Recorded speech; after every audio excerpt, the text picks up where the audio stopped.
Around the world, a generation is rising up, demanding urgent action on the climate emergency.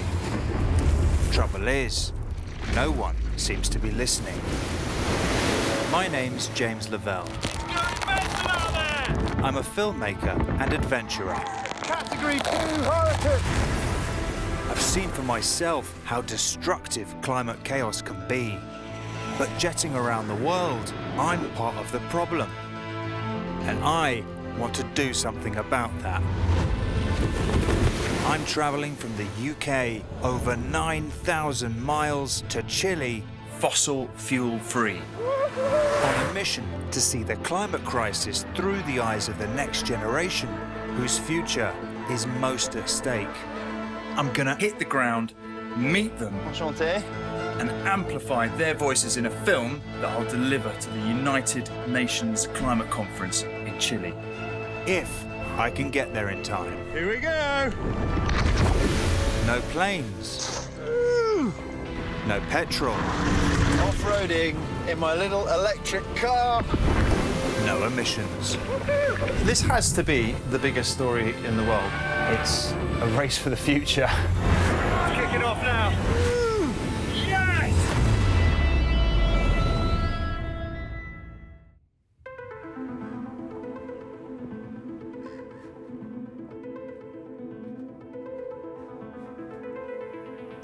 Welcome to my floating home. Right now, I am here in the UK, and I've got to get myself all the way over to here, Chile, the southern end of the world. That is where the UN Climate Conference is going to be, and that is where I have to be in 3 months' time. It's over 7,000 miles as the crow flies, all the way to Santiago in Chile. If I jumped in a plane, it would only take me 15 hours, but that's not the deal with this trip. I'm traveling over land and sea, and my challenge is to do that fossil fuel free. A flight from London to Santiago would produce nearly 2 tons of CO2 per passenger. That's about a quarter of the annual carbon footprint of the average person. Racing through Europe and South America is one thing, but crossing the Atlantic Ocean, that's nuts. It's the second largest ocean on Earth, more than 41 million square miles, and I'm hoping I can sail across it wind-powered. The truth is, almost none of this is planned at all. I'm gonna have to figure it out as I go. But I've got only 3 weeks to get from the UK to southern Spain, where the sail ship departs for Latin America. And if I miss the boat, it's game over. I've got my bike. This is my key bit of kit. I've got everything I need to take with me for 3 months. Crucially, I'm taking a satellite messenger and my mobile phone so I can connect with climate activists and find extraordinary stories. It's going to be my lifeline for connecting with young people along the journey through social media. And that is the entire point of this mission. Understanding the climate crisis through their eyes. All right, bags packed. And I'll tell you something. Oh, man. It weighs an absolute ton.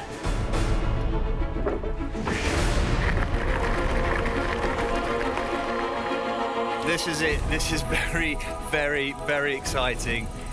I have arrived at Portland Marina on the south coast of England. I'm meeting Guy, who's going to sail me across the channel to France.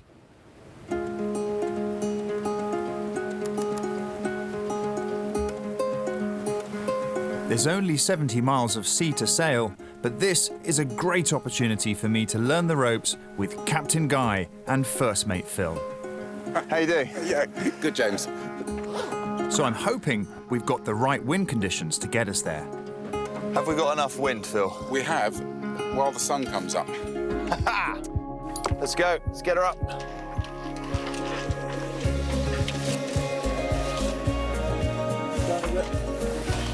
Right, jib's coming up. This is the start of the greatest adventure of my life. Now Now we're sailing.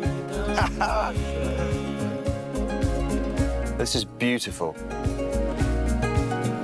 To be setting sail on a morning like this, leaving the UK behind under wind power, it could not be a better start. Next stop, France. Yes, hopefully. With a fair wind, I'm now well underway. But this climate change adventure didn't begin here. It began with the young people I met at home. I want to find out what you guys think about the climate emergency. When I get to that climate conference in Chile, I want to bring a message from you guys, the youth. It's your future. If you were speaking directly to the politicians, what would you say to them? And don't hold back. The world is dying. I want politicians to use their power to make a change in the world and stick to their promises. It's not just the future of the planet Earth, it's our future. So fix it before it's too late.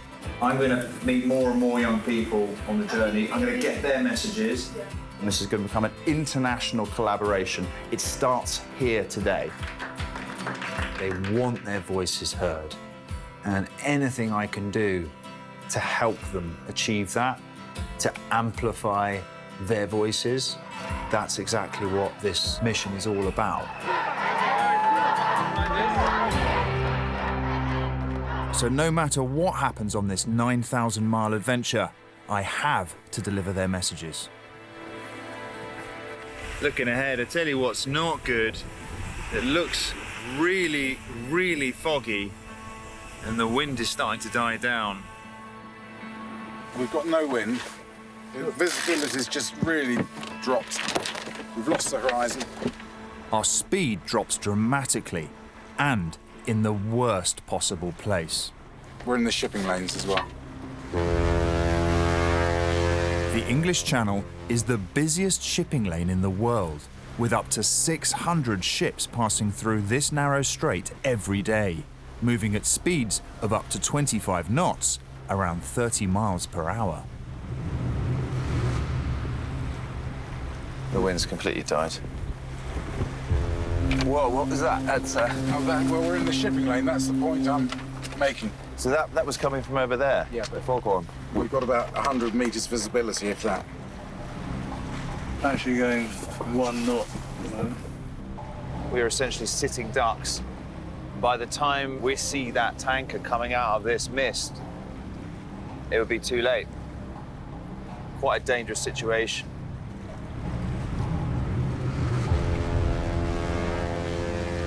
So 30 seconds ago, that foghorn was coming from over there, and now it's already over there. There'll be others coming. That's the other thing, James. There's plenty more, and we can't see them.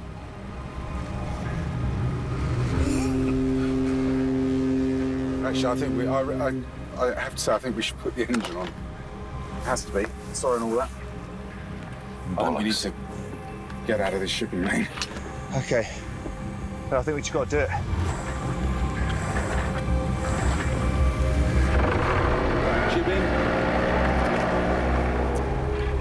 For our own safety, we have no choice but to motor our way out of danger.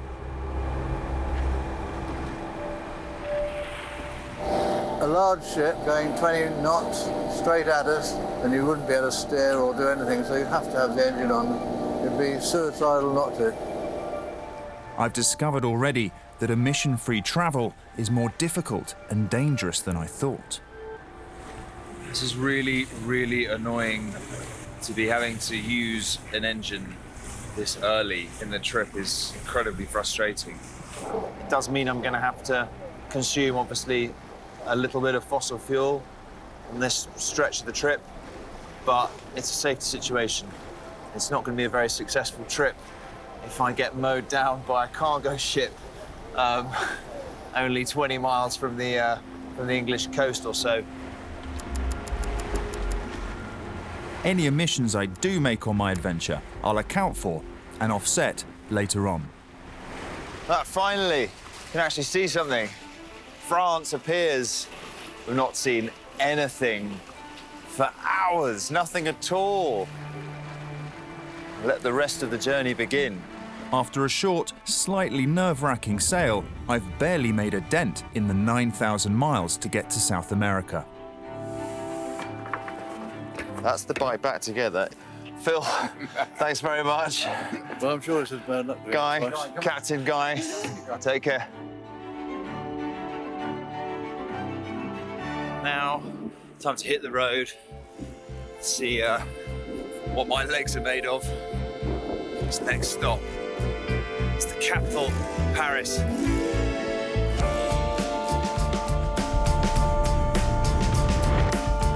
From Cherbourg, I'm heading 200 miles to the French capital, Paris, where in 2015, the United Nations reached a landmark agreement to combat climate change. And if I'm on a mission to deliver a message to the global youth, I think I need to go there. My bike, my essential equipment, and all my camera gear weighs almost as much as I do.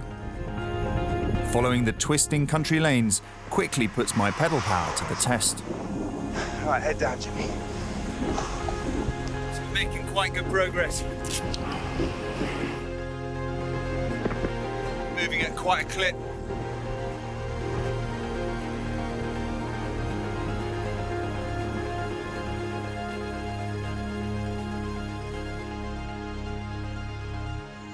Bonjour, ça va?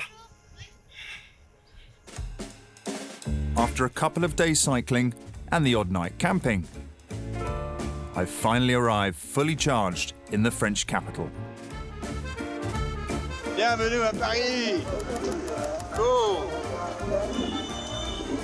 Hey, merci! So, cycling through Paris now.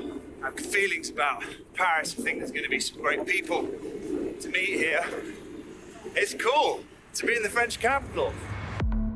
It's been 4 years since the historic Paris Climate Agreement to limit global warming to 2 degrees. But since then, almost all countries have failed to keep their commitments, with already catastrophic consequences. We are right now about 11 years away from that climate breakdown will become irreversible. When it comes to climate action, it isn't just about the nations or the countries. Cities have tremendous power to both adapt to and prepare for the impacts of a changing climate, as well as to reduce the carbon footprint of everybody who lives in that city. Getting our politicians to speed change in our cities is essential. For that, I go to the ballot box. But if you're too young to vote, what hope can you have of changing the system? Right, first day in Paris. Fossil fuel free.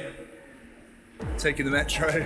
It's all electric. I'm very, very excited to meet the young people here. Through social media, I've connected with local climate activists currently demonstrating in the centre of town.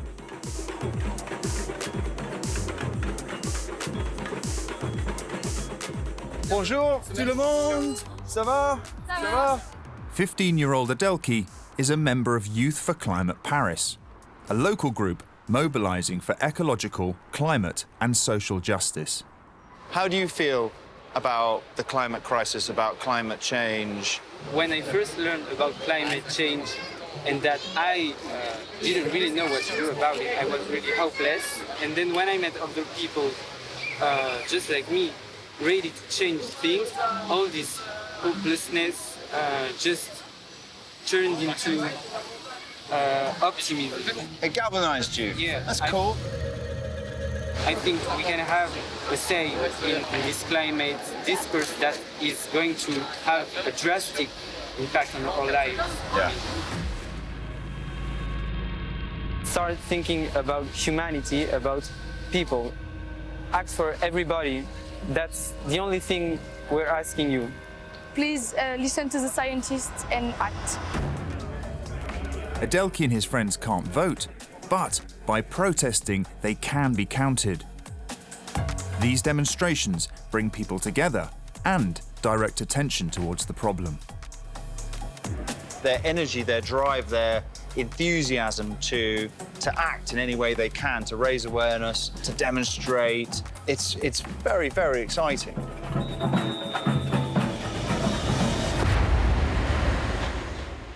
Now, I'm heading to a Parisian housing estate, which I'm told young people are flocking to. So I'm in the middle of tower blocks here in the outskirts of Paris, and I don't believe it. I don't believe it. Look at this. The shepherd and his sheep. Check this out.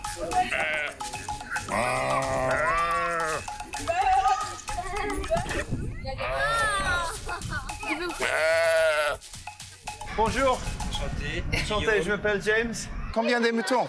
50. 50? Yes. You've got 50 sheep? Yes. This is incredible. Why are you doing this? Why are you an urban shepherd? Because I think all the people in town need education and should see the production of the food, and we should know what we eat. You think it's very important for people to understand where their food comes from? Yes. Right here? Yes, instead of intensive agriculture. It's so cool. Yeah. The children, the young people can meet the animals, they can better understand, like connect.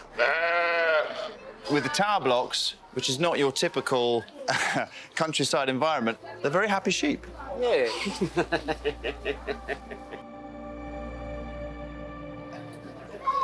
Key shepherding duty here in the middle of a tower block. Make sure the thirsty sheep have got water in a sandcastle bucket. You just need to improvise. This is absolutely nuts.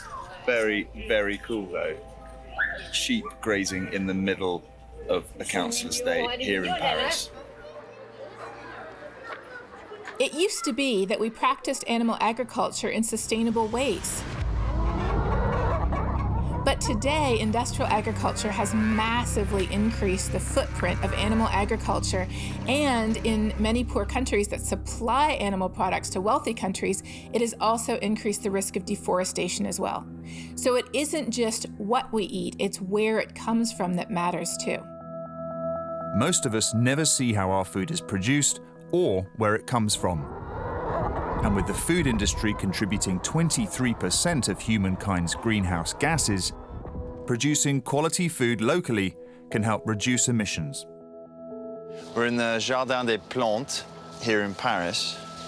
This is absolutely awesome. We need stuff like this in London. And even boost biodiversity in our cities. Wow! They're so cool. Which brings a lot of joy and helps combat climate change. Hello, bonjour. Je suis Lena. And more green spaces benefit both our mental and physical well-being. I want my children and my grandchildren to live in a healthy world. It's our responsibility to protect nature. The question is, I suppose, will the people in power, those people that actually are able to make the decisions that will affect so drastically the young people's future, will they listen to what all these young people have to say?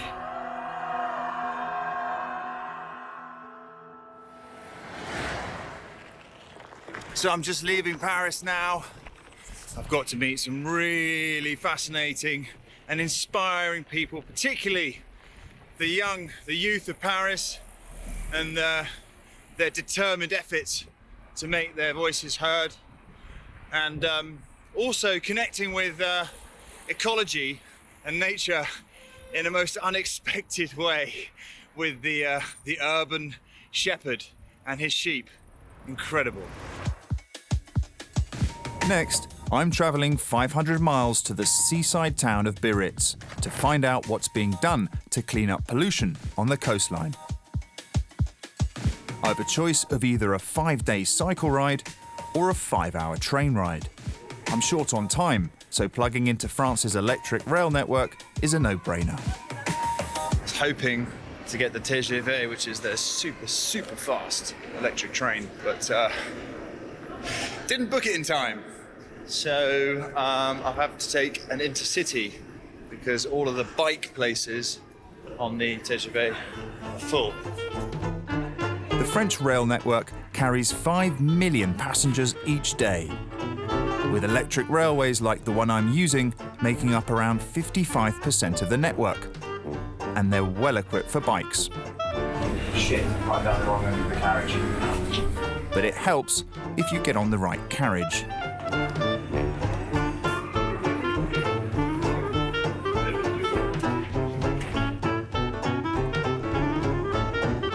There are over 9,000 miles of electrified track in France, so it's heartening to see so many wind turbines as I whiz by, contributing to the electricity which powers the very train I'm on. Renewable energy accounts for around 20% of the electricity created in France each year.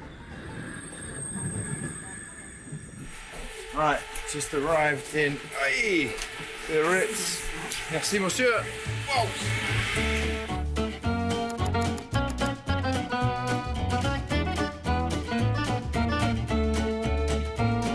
So I've been on the road for a week now, and I finally made it to the south coast of Britain, all the way to the southwest coast of France. Boom! There she is, the Atlantic Ocean, dead ahead. Check that out.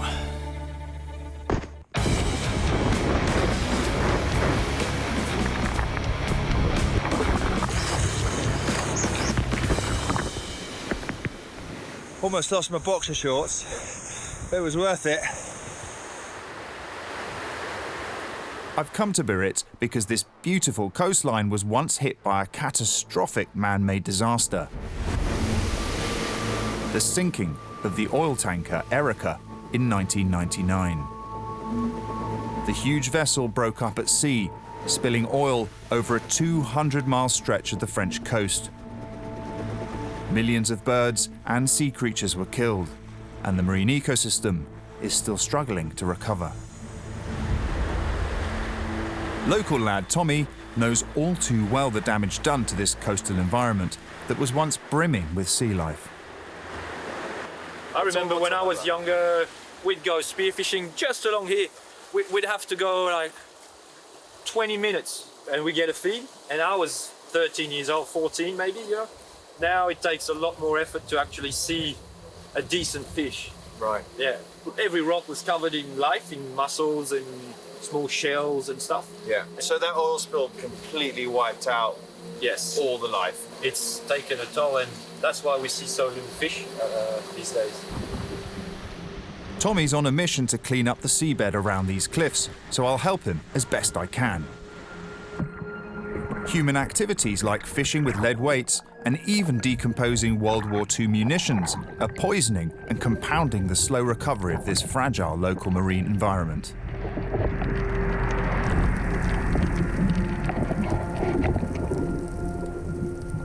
Tommy shows me how he dives over 20 feet down to the sea floor. Using a metal detector, he finds discarded metals and collects them in his dive bag, holding his breath the whole time. It's pretty deep for free diving. Obviously, big factor. How long can you hold your breath? But Tommy's on the case. He's trying to find those lead fishing weights. Oh, you got one? Yeah.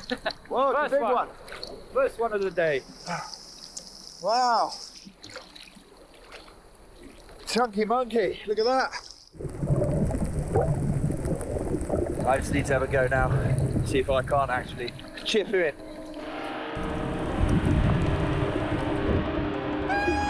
Tommy has directed me to an octopus's den on the seabed, which is filled with lead sinkers. It's thought that octopuses use the heavy fishing weights as a door to help protect their homes, which actually only ends up poisoning them. Wow, this basket weighs a ton. So the octopus is getting contaminated by that lead. Exactly. Okay, yeah. So that's a perfect example of what you're saving. Yeah. Whoa! We've got bullets, we've got spark plugs, we've got sinkers. So that's a fishing sinker. There's Wow. so many. Loads of bullets. There's a big one. This could be dangerous. What do you reckon we've got here? We got 10 kilos. 10 kilos Easy. worth of lead Yeah. we've just pulled out of the sea just now. Yeah. Right here. Yeah. Bullets. And all this lead contaminating the marine ecosystem. Yeah. No longer. No longer. Tommy is an inspiring example of one man's fight to make a difference. Since 2016, he has single-handedly removed almost 2 tons of poisonous metal from the sea. We're all aware of the pollution and what needs to be done on the planet. It's just a matter of getting it done. I'm very hopeful things are going to change.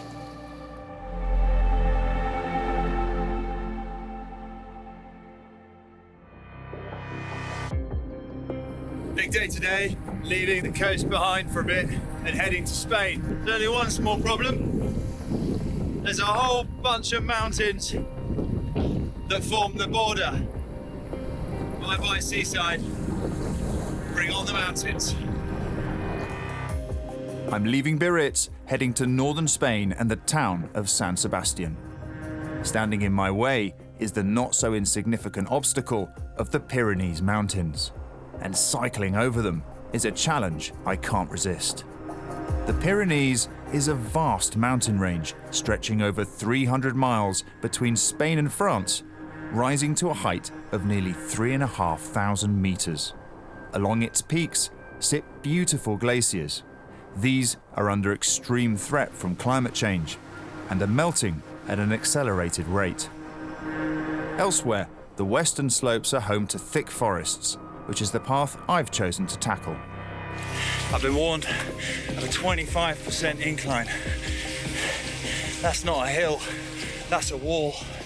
And I can tell you, it's starting to get steep. Oh, and I can hear bells from a convent. I've checked the route on my phone, and there should be a steep mountain road leading up past a convent all the way to the summit. The sun is fading fast, and oh bloody hell. Okay, the road has just run out, which is not ideal.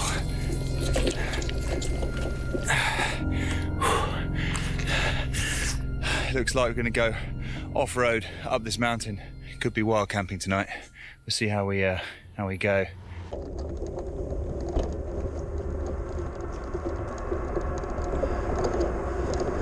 Just looked at my GPS and I'm no longer on the road. I'm essentially off the map on some kind of a cart trail. Right.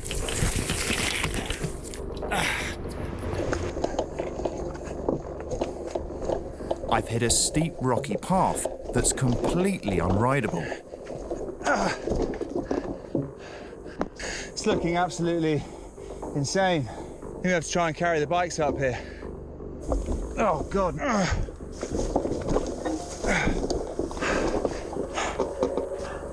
My bike weighs an absolute ton. Fully loaded, it's almost my own body weight. Really difficult to push.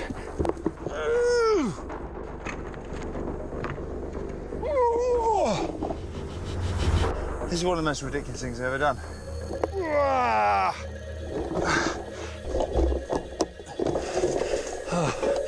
Oh, good Lord. I can see a sign. Holy moly. Oh. Honda Ribico Udara. On a proper path. We may be out of jail. A bit downhill. Whoa, 3 down. Okay.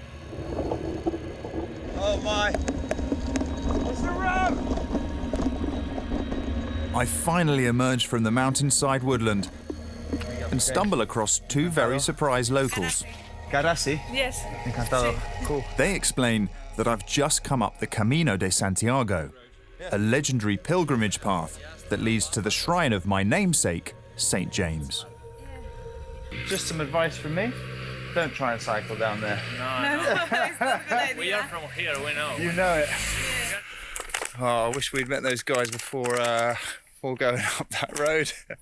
Anyway, we made it. They clearly think I'm absolutely bonkers, and they're probably right. But I have made it to the road. It is getting dark. Time to get a rig on.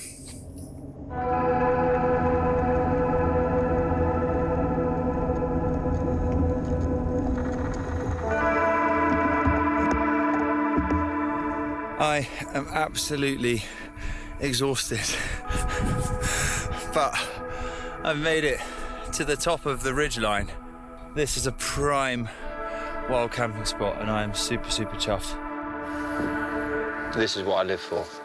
This is the best thing. In a wild location, no people around, up on a mountainside, powered here by my bike. Just goes to show, you never know what to expect. You never know what's around the corner. And it just makes me so excited for the rest of this adventure. That's enough for me. Night-night.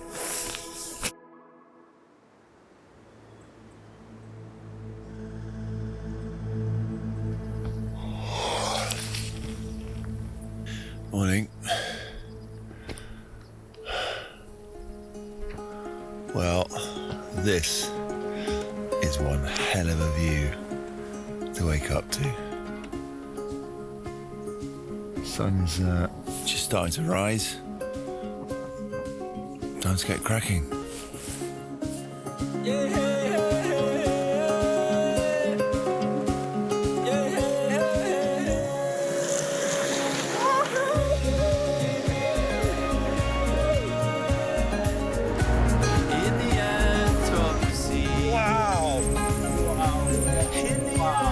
The Basque country of northern Spain is spectacularly lush. Where the mountains meet the warm, wet air from the sea, the wooded slopes work as rainmakers, providing water all year round. Got a bit of traffic on the road here. I arrive in San Sebastian a very happy but sweaty mess. So after a much-needed shower and some long overdue laundry, I continue through the Basque country, heading for Bilbao, connecting with young activists along the way. Encantado, nice to meet you. I want to take messages from you guys and I want to broadcast it and show it to the politicians and the world. We don't need a miracle to save the planet. We have to take action, and the time to take action is now. This planet cannot sustain this system. Because there is no planet B. The change is coming, whether you like it or not. I've made it to Bilbao, once one of the most industrialized cities in Spain, and now an international center for the arts. Guggenheim Museum, spectacular.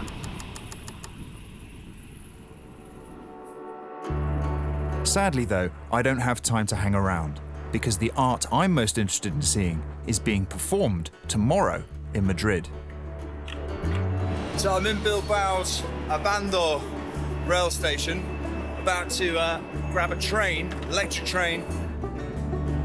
From Bilbao, it takes 5 hours by train instead of 3 days by bike to reach Madrid.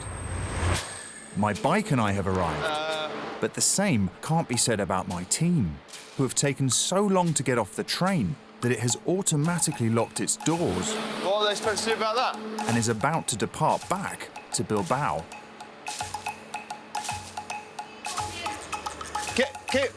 ¿Cómo se puede cerrar?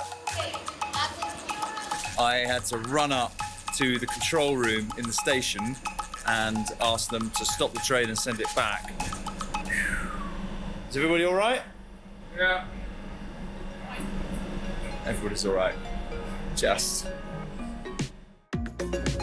The sun is shining here in Madrid, though not for long. Rain clouds gathering in the sky. It's pretty gloomy and foreboding, which is actually probably quite appropriate for what I'm about to see here.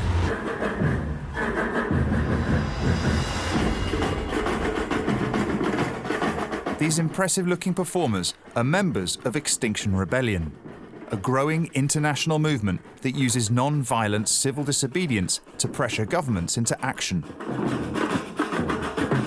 Their disruptive tactics, like occupying public spaces and blocking roads, make them quite unpopular with some. But these young activists are using art and performance to capture people's imagination and draw them to the climate cause.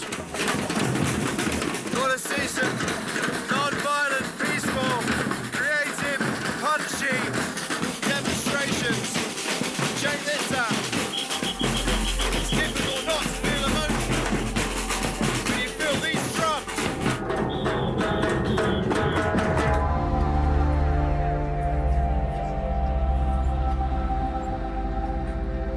I have a message for politicians. Your lack of response to the climate breakdown that is imminent is absolutely shameful. Civil disobedience and disruption are contentious, but I, for one, find this creativity difficult to resist.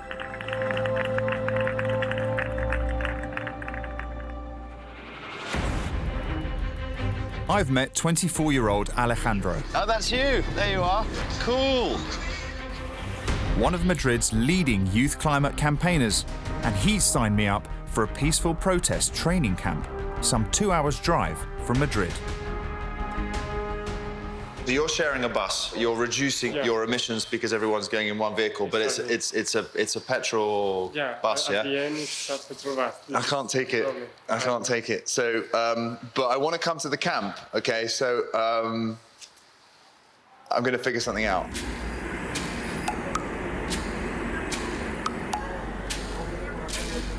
There is a youth activist camp in the hills outside of Madrid.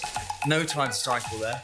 And so my only chance to team up with the guys is to get an electric car. I've never done that before. And there's almost certainly the issue of how on earth I'm going to charge the bugger if I'm going out into the relative wilderness. Start. Slow and steady wins the race. This is my first time driving an electric car. I've got no idea whether I'm going to be able to make it back to Madrid.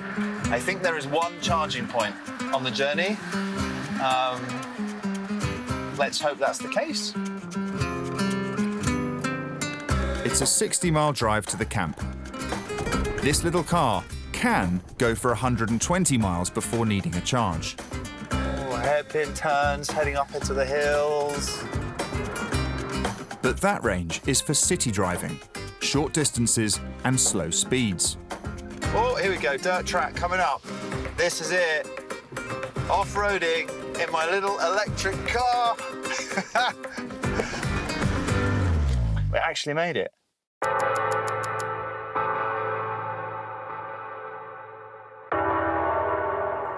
Annie, tell me, why are you here at this camp? The problem is that us, like young people, we have many ideas and we have like energy and willing to do things, but we don't know exactly how to do them and we don't know how to start. So what I'm hoping to do is to meet new people that I connect myself to and take action together to make a change. Over 300 young people have come to this camp, and just like Alejandro, How you doing, man? they're all here to learn the tactics of peaceful protest.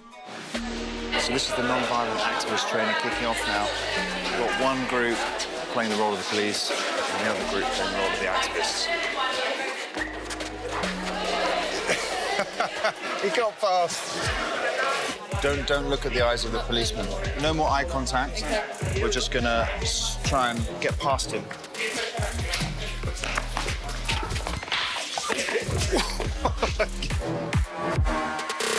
So with this non-violent activism training, it seems my rugby experience is coming into perfect practice.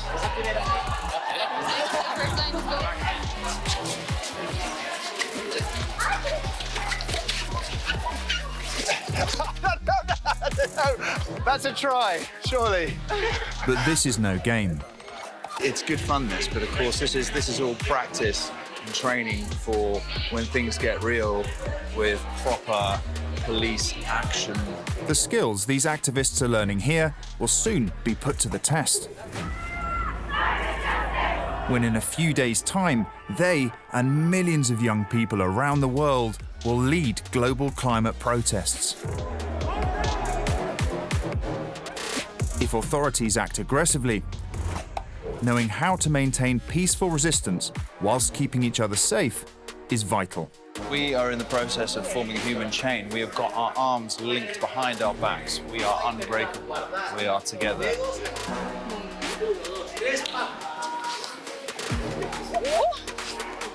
And all this non-violent knowledge is being passed down to the younger generation by experienced, seasoned activists.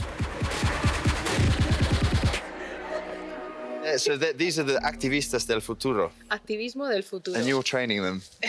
Wicked. A mí me entrenaron, Yeah. yo entreno. You're passing it on. Que ellos entrenen. Yeah. You're passing on the baton. This is a historical moment for all of us to make the world a better place to live. And now is the moment to leave the wars and start taking action. Why don't we start acting now? So we should all change the way that we're living and join this movement. Be afraid. We're taking the power back.